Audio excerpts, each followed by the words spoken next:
What you will see in this video was unimaginable only yesterday. Today, in the spring of 2023, it can be said convincingly that the authorities of our Ukraine, in alliance with representatives of the OCU and radicals, are purposefully destroying the Ukrainian Orthodox Church. How does this happen? Let's get started.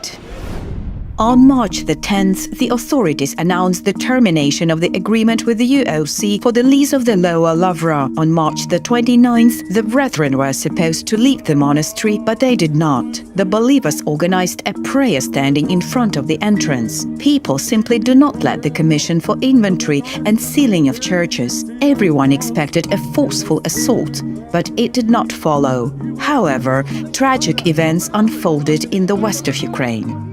On March the 28th, the authorities organized a raid of the lost church of the UOC in Ivano-Frankivsk. A gang of young radicals broke open the side doors, sprayed tear gas inside and expelled the believers. Mayor of the city Ruslan Marcinkiv triumphantly announced that the Ivano-Frankivsk region became the first region of Ukraine without the Ukrainian Orthodox Church, which he calls the Moscow Patriarchate. Це для нас велика подія.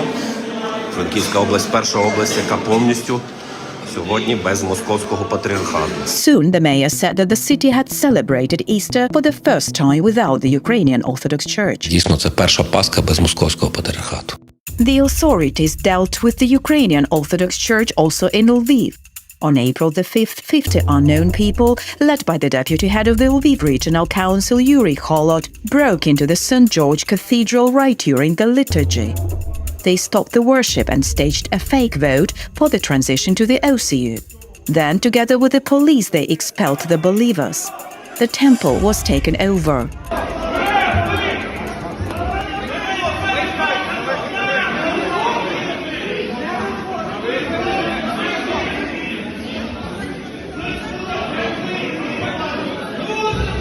On the same day, the authorities terminated the lease agreement and sealed the Church of the Trinity community of the UOC.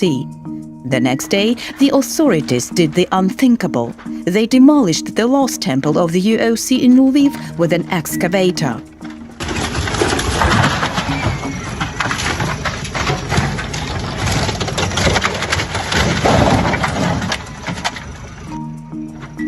We reiterate, not some abandoned building, but a functioning church in which hundreds of parishioners prayed.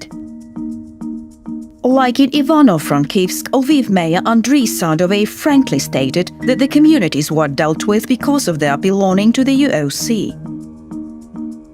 Thanks to everyone who joined in and helped close the history of the Moscow Patriarchate in our city during these 2 days without provocation. На сьогодні на території міста Львова ми не маємо жодної офіційної громади, яка би здійснювала богослужіння під егідою Московського патріархату. Подобається чи не подобається. Рішення прийнято, його треба поважати. Крапка. The same story is in the Lviv region. In Borislav, the authorities sealed the Church of the Intercession after the community refused to transfer to the OCU. The government closed the Church of the UOC in the village of Vibniv. Consequently, the authorities openly destroyed the parishes of the Ukrainian Orthodox Church precisely because these are parishes of the Ukrainian Orthodox Church. The example of Ivano-Frankivsk and Lviv inspired the authorities of Khmelnytsky, but the problem is that there are many hundreds of church communities there and tens of thousands of parishioners in them. What to do?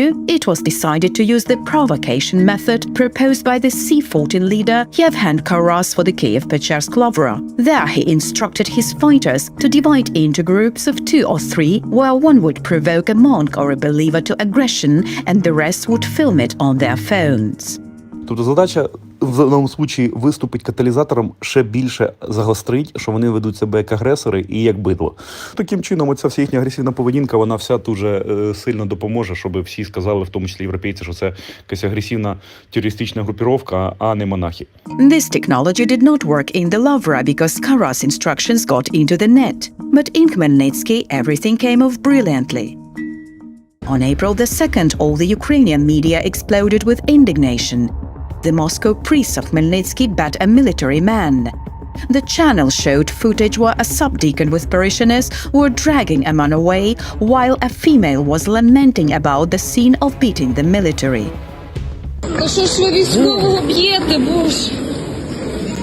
This entry was published by Khmelnytsky deputy Viktor Burlik, and then he called the city residents through the social networks to the UOC cathedral. And now, already indignant at the beating of the military, the crowd burst into the territory and suddenly began to vote for the transfer of the cathedral to the OCU.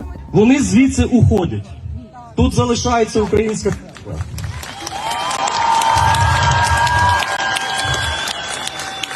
The cathedral was taken over in the end. The mayor of Khmelnytsky immediately convenes a session at which he bans the UOC in the city and region. Temples are raided both in Khmelnytsky and in the region according to the well-rolled scheme. However, let's get back to the beating of the military, Artur Ananiev. The video posted by the deputy begins from the moment when Ananiev is being dragged to the side. What happened before that was not shown on the video. Here is what the subdeacon himself says. Ананів підбіг до кафедри, яка стоїть по центру храму, і облив водою отця протодіакона Ростислава.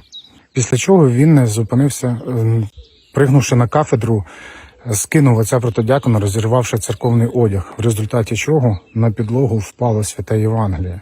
The fact that Ananiev attacked the deacon is also confirmed by several frames posted on the web and supposed to show that the clergyman himself dropped the gospel on the floor. Here you can see that the priest's robe is torn. That is, Ananiev disrupted the liturgy, attacked the deacon, and was dangerous for the parishioners, women and children. That is why he was so harshly detained. But the most interesting thing is that this footage was published by Yevhen Karas, the same one who gave instructions on provocations in the Lavra. How did he get a note from the woman in Khmelnytsky Cathedral? The answer is in this photo. Karas, Ananiev and Deputy Burlik are one team. Together they organized a provocation in Khmelnytsky which caused indignation in society and gave rise to mass seizures in the city and region. This is how the raid of the cathedral in Shapativka took place. The excited crowd was led to the temple when the parishioners were praying inside. The side doors were broken. Believers started building barricades, but the forces were not equal.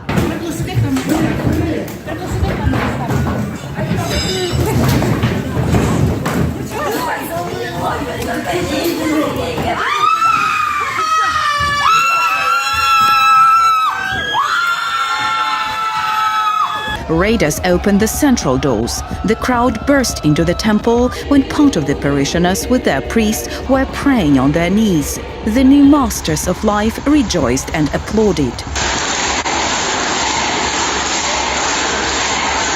Parishioners of the UOC who did not want to leave on their own were dragged out by force. The cathedral was taken over.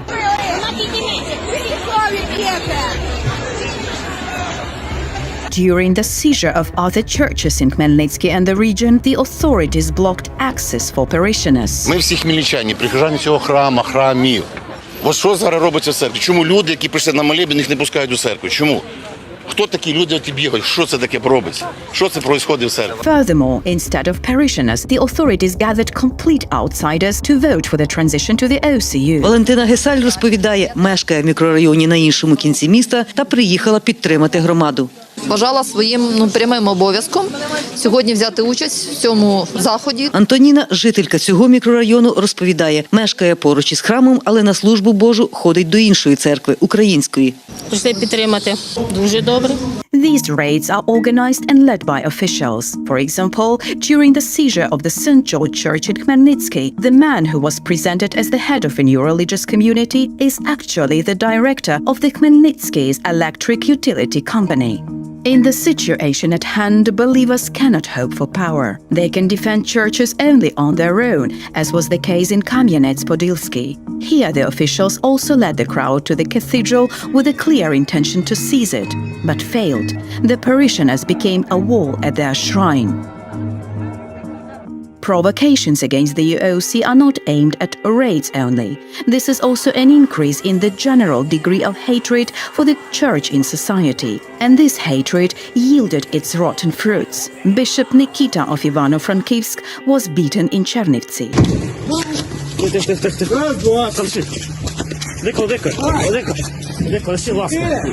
In the wake of overall hatred for the UOC, the local authorities are grabbing the land on which the churches are built. The scheme is simple: no land, no right to exist for the temple. During the week, the city councils of Khmelnytsky, Kamyanets-Podilsky, Rivne, Dolbuniv, Ternopil, Lutsk, Berezan, and many others make decisions on the seizure of land. This simultaneous character suggests that the local authorities received an order from above. Можна назвати така духовна революція, очищення. Україна славна своїми майданами. Процес переходу храмів не зупинити з Української православної церкви Московського патріархату в ПЦУ, чи можливо якусь іншу конфесію зрештою. At the same time, a legislative ban on the UOC is in the pipeline. For what? MP Poduraev answers this question. Our goal as state agents is to promote the establishment of a single Orthodox Church in Ukraine. It already exists. It is the OCU. Moreover, Poduraev says that when this process is accomplished, the authorities will turn again to the FNA for another Thomas for the OCU, this time for Patriarchate. These are the strategic goals of the Ukrainian state and Ukrainian Orthodoxy. Let us recall the provisions of the Constitution of Ukraine. The church and religious organizations in Ukraine are separated from the state. Everyone has the right to profess any religion, freely perform religious cults and ritual rites individually or collectively, and conduct religious activities. What is happening in Ukraine around the church is a chain of crimes so flagrant that can only be compared with the crimes of the Bolsheviks. At the same time, our current authorities, like the Bolsheviks, say that Ukraine is a country of unprecedented religious freedom. The head of the state ethnopolitics, Zelensky, quite seriously stated that Ukraine is the space of the greatest religious freedom in Europe. Is it really so?